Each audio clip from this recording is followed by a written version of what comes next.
Y ahí es donde pues las familias dicen, ahora tengo el privilegio de elegir el sexo del bebé. ¿Por qué? Pues porque en el conteo de cromosomas se sabe si es niño o niña. No todas las pacientes van a ser candidatas para hacer un diagnóstico genético preimplantación. Y si tiene varios embriones, entonces el médico decide cuál es el más apto para transferirlo. El descarte de embriones hace referencia a que si genéticamente está anormal el embrión, lo que sucedería con él es descongelarlo y no transferirlo. A eso se refiere el descarte embrionario. Puedes mantenerlos congelados, puedes donarlos, puedes donarlos a investigación en caso de que no estén sanos o puedes descartarlos. ¿Cómo es eso? Sí, realmente el objetivo de hacer un diagnóstico genético preimplantación es, como tú lo dices, disminuir la tasa de abortos, aumentar las tasas de implantación y por lo tanto de un embarazo clínico viable. Les transfirieron 3 embriones, los 3 se dieron como bebé y uno venía mal. Y dijo, si yo hubiera sabido de esta técnica, no hubiera dudado en pagar, en invertir y en ahorrarme o dolor o complicaciones, etc. Y eso me parece asombroso cuando la ciencia, la tecnología está a favor de menos sufrimiento y más vida plena y sana en la humanidad.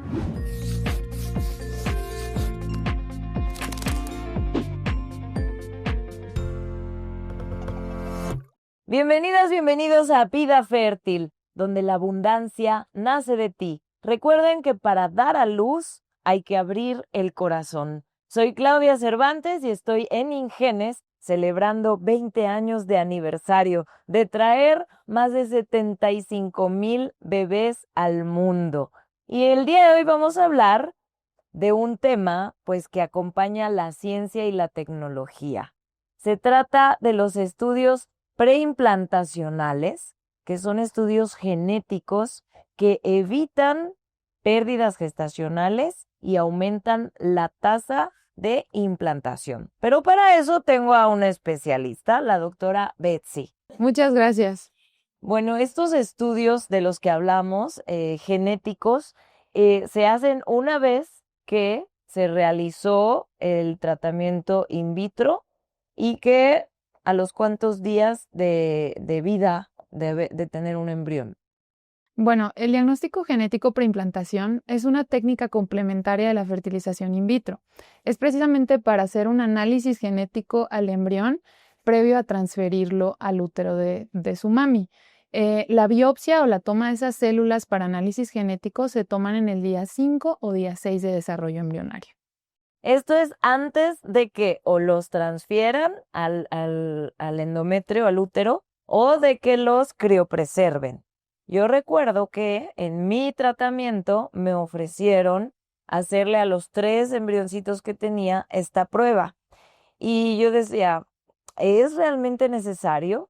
Hoy ni lo dudo. Hay quien, cuando no existían estas técnicas, les transfirieron 3 embriones, los 3 se dieron como bebé y uno venía mal. Y dijo, si yo hubiera sabido de esta técnica, no hubiera dudado en pagar, en invertir y en ahorrarme o dolor o complicaciones, etc. Aunque ya con su bebé o sus 3 bebés, pues no echaría para atrás ninguna de las decisiones.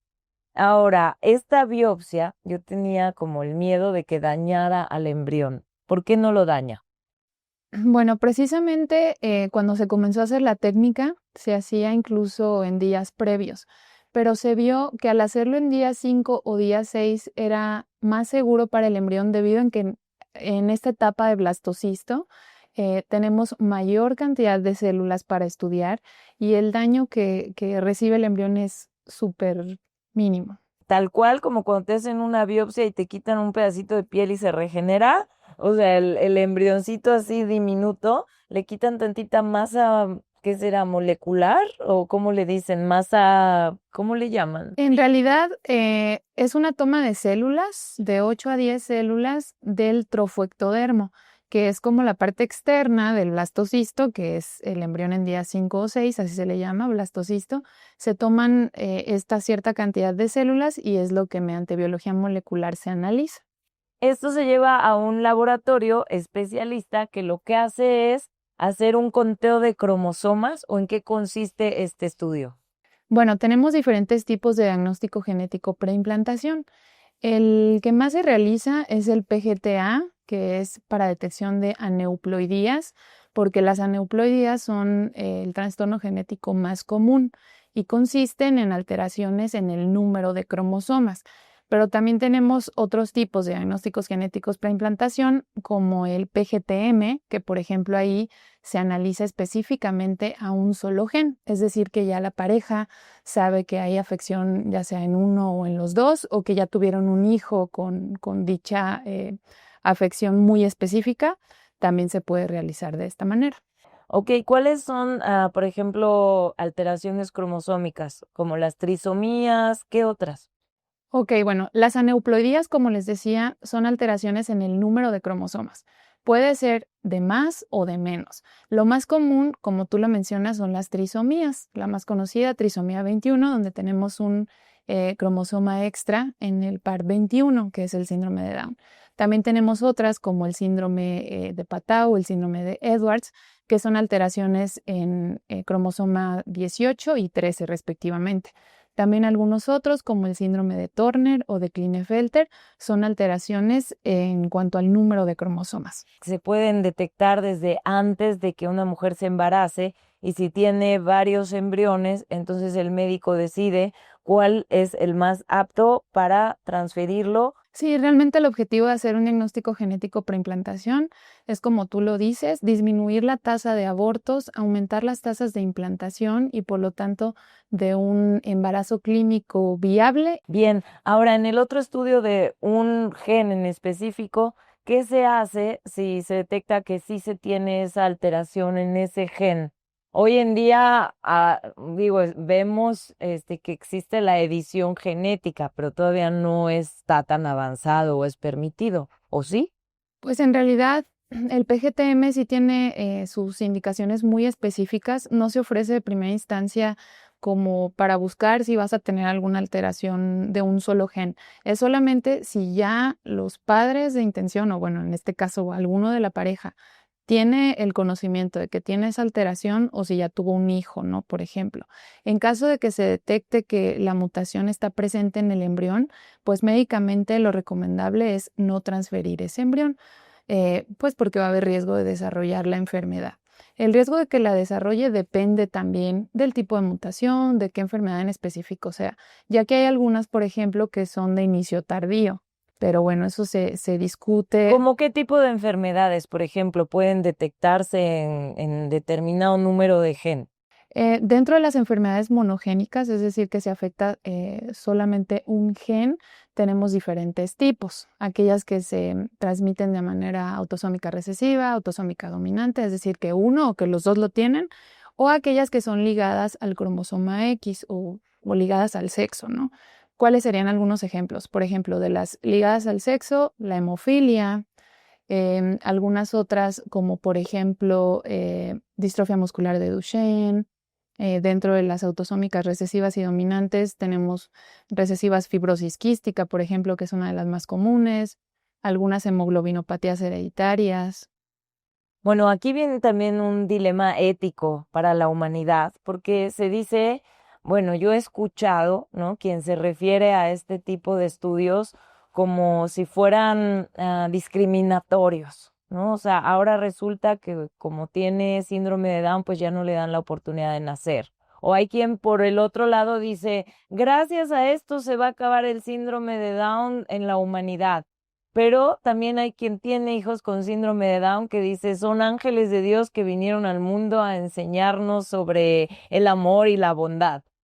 ¿Cuál es tu posición al respecto? Médicamente, estas técnicas nos sirven pues para disminuir el riesgo de que se sigan transmitiendo enfermedades hereditarias, ¿no? O pues para aumentar las posibilidades de que el bebé sea sano y tenga una vida de lo mejor posible. Sin embargo, pues iba ligado a la parte ética. Yo considero que siempre hay que ser como muy honestos con los pacientes, de decirles que a pesar de que estos estudios tienen una certeza de un 95 o 98%, pues no siempre vamos a tener ese resultado y pues individualizar cada caso. Claro, todo papá, toda mamá, pues quisiera que su hijo naciera sin enfermedades, sin heredarle cosas de nuestros antepasados, y que vivan una vida, pues, lo más sana y posible, con mucha calidad de vida. Pero hay enfermedades que no se detectan ahí y que son inevitables. No hay ser humano que no se enferme, ¿cierto? Por ejemplo, yo conozco un caso de alguien que le hicieron toda este estudio, la biopsia, y aún así hubo una malformación que ni siquiera en el ultrasonido en el embarazo se detectó. ¿Esto es posible detectar desde antes o no? No, pues como bien decía, hay un porcentaje de error de un 2 a un 5% en este tipo de estudios, e incluso lo que comentábamos en un principio, o sea, por ejemplo, el PGTA puede tener posibilidad de detectar hasta el 92% de enfermedades genéticas en cuanto a número de cromosomas. Sin embargo, pues queda ese otro 8% que no vamos a poder detectar. Entonces, siempre tratamos de ser como muy honestos con los pacientes en esta parte. Fíjense que cuando recibes un resultado de esta naturaleza, eh, yo tardé, les hacen esta biopsia en el día 5 o 6 después de haber hecho el in vitro, y tú estás como que ¿cuántos van a quedar? Porque a lo mejor si tenías 17 óvulos, fecundaron 14 y al tercer día quedan 7 y al cuarto día quedan 5, no sabes. Y ahí es donde pues las familias dicen, ahora tengo el privilegio de elegir el sexo del bebé. ¿Por qué? Pues porque en el conteo de cromosomas se sabe si es niño o niña. Y entonces ahí eligen si quieren un niño, una niña o hasta gemelos. ¿Es así? Sí, de hecho, algo adicional que tiene este tipo de pruebas es que al analizar los cromosomas vamos a saber por default el sexo del embrioncito. Por el conteo de cromosomas, XY. Sí, por la presencia de los Porque muchas cromosomas. personas no entienden. Dicen, ay, en el in vitro tú eliges el sexo desde antes. No, es hasta que está finalizado todo el proceso y entonces eliges ya no por sexo, sino por quién tiene más probabilidades con estos estudios de tener una vida más sana. ¿De acuerdo? Bueno, pues resulta que cuando a mí me dieron el resultado 10 días después, que es lo que más o menos tarda un laboratorio en darte el resultado, tú ves literal el estudio y ves el conteo como de la cadena de los cromosomas y ves en dónde se rompe, porque yo tuve dos que no eran compatibles con la vida.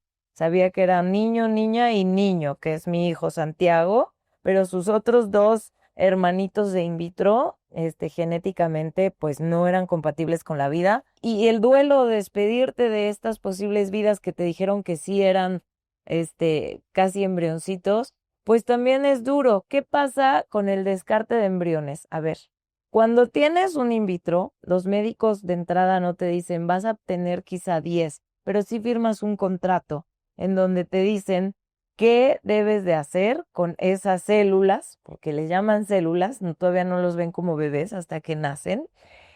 Puedes mantenerlos congelados, puedes, donarlos, puedes donarlos a investigación en caso de que no estén sanos o puedes descartarlos.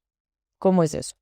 Bueno, desafortunadamente en México no tenemos una legislación específica para reproducción asistida y mucho menos pues para descarte de embriones. Entonces, cada centro de reproducción tiene sus propios protocolos y lineamientos.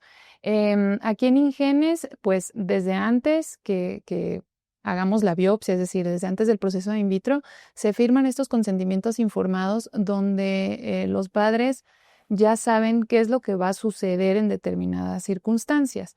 El descarte de embriones hace referencia a que si genéticamente está anormal el embrión, lo que sucedería con él es descongelarlo y no transferirlo. A eso se refiere el descarte embrionario.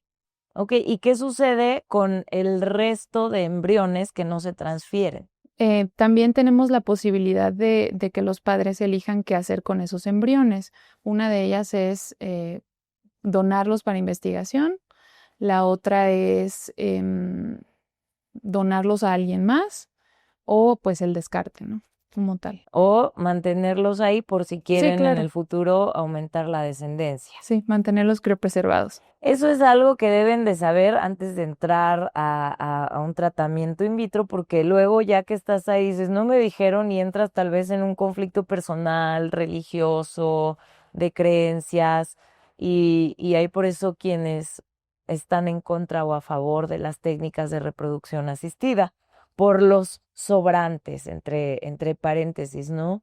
Y bueno, ¿qué pasa con las pacientes que descartan sus embriones? ¿Tienen algún tratamiento psicológico o simplemente lo ven natural y lo que importa es el ser que va a llegar a casa, ese bebé que nace? En Ingenes contamos con ese acompañamiento precisamente psicológico para que la pareja se sienta acompañada durante todo el proceso. Muy bien. Bueno, tenemos aquí unas estadísticas. En estudios de diagnóstico genético preimplantacional, el 69.8% de los embriones son euploides, el 17.2% son aneuploides y el 11.7% son mosaicos. Doctora, explíquenos la diferencia entre euploides, aneuploides y mosaicos. Bueno, euploidía es el término que hace referencia a cuando todo está normal, es decir, el número de cromosomas es normal, 23 pares, que es lo normal. Aneuploidía es cuando tenemos alguna alteración en el número de cromosomas, ya sea un excedente o menor cantidad. Y mosaico es el término que hace relación a que pueden existir más de una línea celular cromosómicamente distinta en un mismo individuo. Bien. Y lo que sucede si transfieres sin haberle hecho este estudio genético es que haya más posibilidades de un aborto, ¿no? O de que porque no se terminó de formar dentro del cuerpo el bebé y traía problemas genéticos. ¿O cuál es el riesgo de no hacer estos estudios? Bueno, es que tiene sus indicaciones. No todas las pacientes van a ser candidatas para hacer un diagnóstico genético preimplantación. Dentro de la principal indicación es la edad materna, debido a que conforme aumenta la edad de la mujer, aumenta la probabilidad o el riesgo de tener aneuploides, o sea, de formar embriones aneuploides. Antes de los 30 años tenemos una probabilidad de un 20 a 25% de formar embriones aneuploides. Y, por ejemplo, después de los 42, un 80%. Entonces, no todas las pacientes van a ser candidatas para este tipo de estudios, pero en las que sí está bien indicado, pues sí disminuimos la posibilidad de abortos y aumentamos las tasas de implantación. El uso del diagnóstico genético preimplantacional puede reducir las tasas de aborto y aumentar las tasas de implantación. Y en el futuro de la genética reproductiva, las innovaciones que permitirán diagnósticos más precisos y menos invasivos en los próximos años, ¿cuáles son? Bueno, existen ya técnicas que se han estado realizando desde hace varios años, como por ejemplo estudiar fragmentos de ADN del líquido que tiene el blastocisto, se le llama blastocele, o también estudiar el ADN o fragmentos de ADN libre en el medio de cultivo donde está el embrión. De esa manera, pues se disminuye como el riesgo de tomar células directamente del embrión. Sin embargo, pues este tipo de técnicas todavía no están bien estandarizadas, tienen resultados prometedores, pero aún no. Y el otro es mediante algoritmos por inteligencia artificial. También son técnicas mediante las cuales se va observando el desarrollo embrionario, tanto en su cinética, en su morfología, mediante imágenes en tiempo real. Es como de manera automatizada que se van haciendo estas observaciones y dependiendo de las características del embrión, se puede pues elegir cuál es el que tiene mayores posibilidades de implantación. Sí, porque esto que mencionas de la inteligencia artificial, incluso ya hay esta técnica de que la inteligencia artificial selecciona al mejor óvulo y al mejor espermatozoide y sigue todo el proceso. Y eso me parece asombroso cuando la ciencia, la tecnología está a favor de menos sufrimiento y más vida plena y sana en la humanidad. Ahora vamos a leer algunas de las preguntas que tienen nuestras y nuestros seguidores en redes sociales para aclarar sus dudas. Y la primera es, ¿el estudio genético puede afectar la viabilidad del embrión? No, como lo mencioné, es una técnica segura. Claro, no afecta. Lo que es importante es que la donación de embriones no sanos para investigación, para en pro de las siguientes técnicas, sino con qué avanzamos, con qué vamos a ver cuál es el efecto, ¿verdad? Así es. ¿En qué momento del tratamiento se realiza el estudio genético de los embriones? En la etapa de blastocisto. Y la última es, ¿cómo se afronta emocionalmente el descarte de embriones desde la perspectiva de los padres? Pues individualizando cada caso y desde el principio siendo muy honestos con las posibilidades que tiene la prueba tanto de error como de éxito y pues que se sientan acompañados. Yo, en mi caso, les puse nombre, les agradecí, les recé, los bendije y solté. Eso hice. Y no siento culpa, no siento remordimiento, sino gratitud, porque también fue voluntad del Creador de la mano de la ciencia. Esto fue Vida Fértil, la abundancia nace de ti. Recuerda que para dar a luz, primero hay que abrir el corazón. Muchas gracias, doctora Betsy. Nos vemos en el siguiente episodio.